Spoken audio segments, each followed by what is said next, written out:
So you know who I've seen in the crosshairs constantly by the mad dogs, the rabid forces of the press? We have to stop and really think about this. I think it's called the Fourth Estate, Mercedes, which is supposed to be the press. They're supposed to actually be an institution that guards democracy and guards freedom because it speaks the truth to power.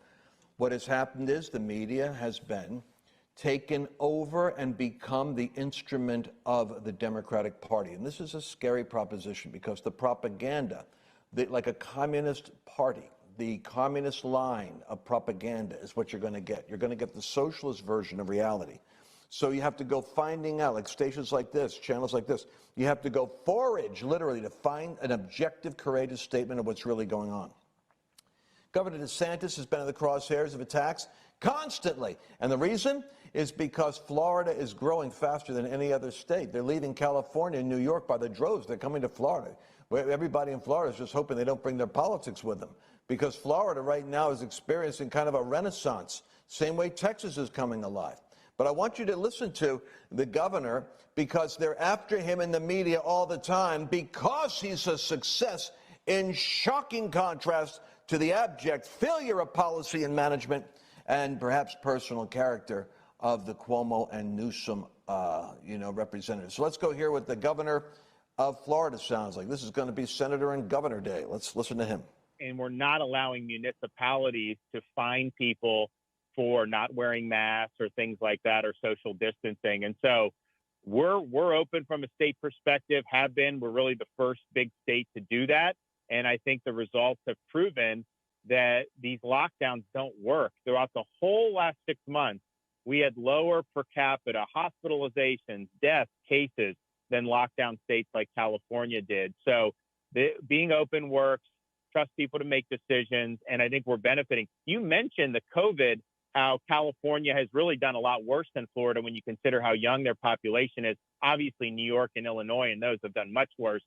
But they've also done so much worse on education than Florida, and way worse on jobs. I think California's unemployment rate is 50% higher than Florida's. New York is 20, 30, 40% higher than Florida's. All that, closing schools, not having people working, destroying small businesses, those are going to have long-term consequences for those states. And so I think we've done it right, all things considered, but it shows you those policies didn't stop the spread. They've caused a lot of damage, and the evidence is in at this point. And for them to continue with some of these policies is really not serving their constituents well. In other words, you'd have to have the IQ of a Neanderthal. Continue policies that kill your child's education, force them into depression and isolation, where your jobs are going to be 50% worse performing than the states that open up, where New York is 50% worse, 20 to 40% worse, California is 50% worse. But here's the crazy thing. Florida, which is our benchmark right now, has the oldest aggregate population in the United States, because everybody knows if you want to retire, you want to go down to Boca Raton or Miami or Fort Lauderdale. I even think about it myself. I like Naples personally if I had to make a choice.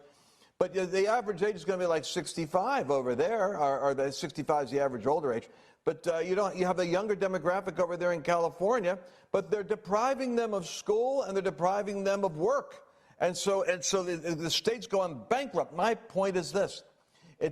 We have to start to look at how the states are becoming the focal point of freedom. Did you hear what he said in the very first line? Mercedes, he said, we are not enforcing punishment in municipalities for the citizen who doesn't wear a mask. What are we talking about? We're talking about this compared to what? Compared to this kind of Nazi-like environment. The left is always throwing Nazi, Nazi, Nazi. The ironic thing is that the left is practicing the totalitarian management of people's lives just like National Socialists would do. And in California, you don't have the freedoms you've got in Texas and Florida. The evidence is out. Open up your state. It's the government loves control. That's why they're talking about elongating the agony of this. Yeah. Who else do we have on this subject? What do you want to talk about? Yeah, we also have, I think you pulled a clip of Dr. Wolf. And then the other thing I would love for you to talk about, Lance, I'm kind of like a Lance student. Lance has done like coaching, consulting, training for nearly 2 decades, 3 decades. Don't want to age you, but I'm an old man. You are. The idea of the sphere sovereignty, of what happens when government reaches into my personal life, starts regulating things in my own home and what I can do. And this, you've talked a lot about, in fact, you write about it in the book. I was trying to find the page in the chapter, but you actually put it in the book, talking about the different areas of control within all of our lives. And so I don't know if you want to talk about that too, but I do know we have the clip. I think it's Dr. Wolf. I can tell you this, and and this is just a fact. We predicted, because we're really futurists in terms of our studying, and the reason why we can do that is because we're actually people of faith, and because the Bible talks extensively about the rise and fall of nations. I recognize that the United States, in my research, was hitting a period of time where it was entering what Steve Bannon calls the fourth crucible, or the fourth turning, which is really a fourth crises in the United States' existence. And it's happening in a biblical timeline, for those of you that are curious about this, where Israel is back in its own land, where Jerusalem is under the control of the Jewish people, and now Gentile nations, according to the Bible narrative, are experiencing shaking. And the greatest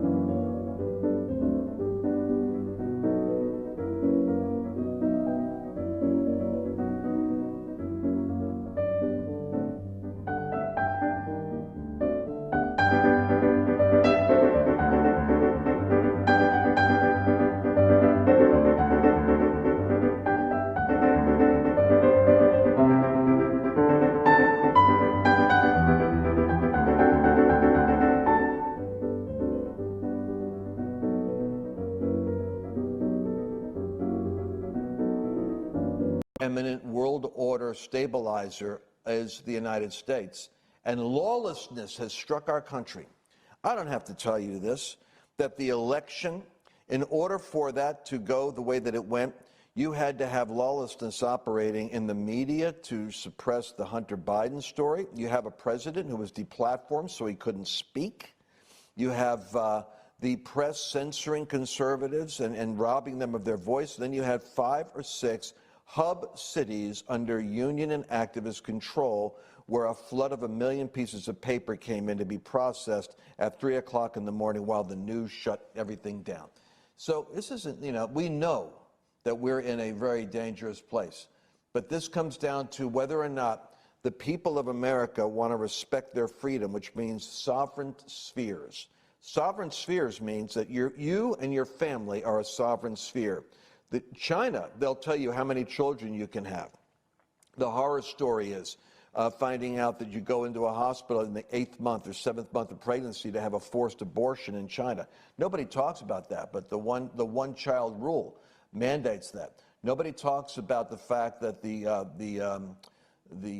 Falun cult, which is really a religious group in China, is arrested, and they are used for body part for the harvesting of organs. I mean, this is like something out of Hannibal Lecter land, and this is a government.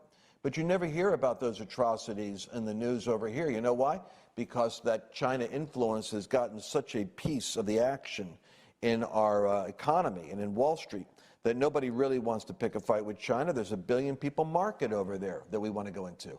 So individuals in the United States are finding their sovereignty over their bodies, over their family. The vaccine is a very scary situation, because you're actually going to find yourself targeted as being harmful to the rest of the country if you're not doing what the government tells you to do with your body.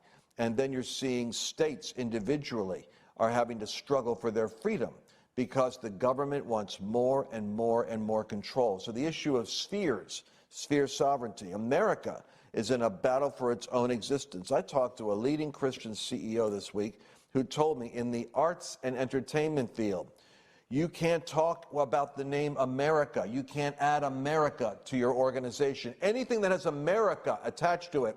This is a Christian. I was flipping out. He's saying you got to back up from it.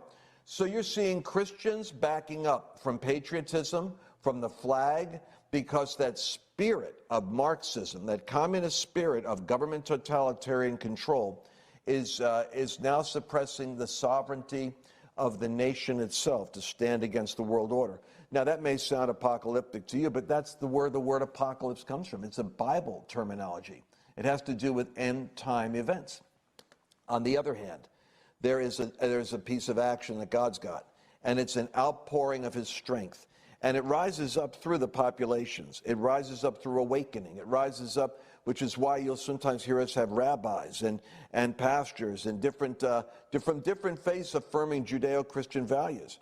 Because on this program, we're saying unless we have a source of authority that is outside of the nitwit imagination of politicians funded by globalist corporations, we could go down into the ashes of history. And I do not believe that is what God intends for the United States, but what you're having is an awakening of the citizens. You and I, programs like this, we used to be like we just dial in and listen to what's happening. Now we're finding out we must be informed, because at a state and local level, that's where you have sovereignty still. And you can push back on the madness and secure a border for your family, and it's coming down to the states.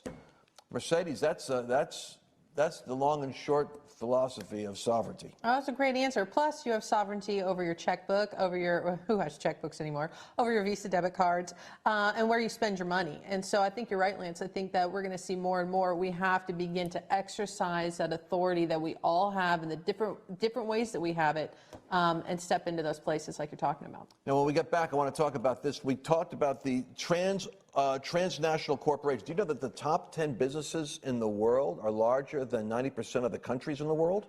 We're going to talk about how corporations are now going to break down your sovereignty. In your state, the businesses are at war with your freedom. We're going to talk about that when we get back. And then we're going to listen to a powerful segment with a liberal telling us some things we should be paying attention to. That's when you know you've got a problem, when liberals are educated. All right, we'll be back in a moment, and I look forward to talking to you. We're going to have your comments. We want to read them, so please make your comments known. Tell us what you're thinking. We read your comments, and we always respond. LanceWallnau has just released his latest book, God's Chaos Code. You need to know the code. You need to know what's happening right now. There is a code in the chaos. There's a purpose in the shaking. Once you see this, it's going to give stability and strength to you. God is literally raising up an awakening generation right now. It's hidden in the code. You need to know the code. Order God's Chaos Code now at godschaoscode.com.